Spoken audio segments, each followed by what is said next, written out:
This is the entrance to our cottage, and this firewood is from it was a beautiful sugar maple that the top broke off and fell down in a storm. So this week I cut it up and split it, and say I have a whole new or renewed appreciation for splitting hard maple with an axe.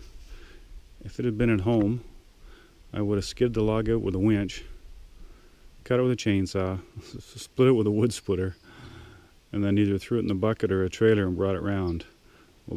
Well, this tree,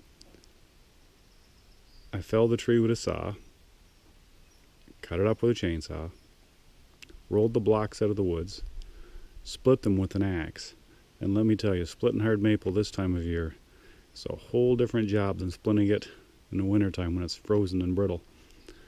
And then carried it all here and stacked it. And actually, we got enough maple. This will probably last us the winter here at the cottage.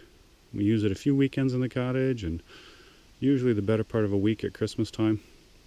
And we've got a woodshed behind the cottage that's full as well, so we're well set for this winter for firewood.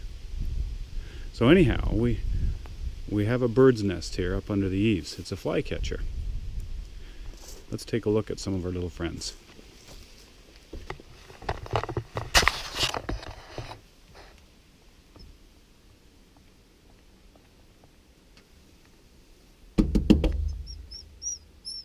Here we are with our little buddies. Aren't they adorable?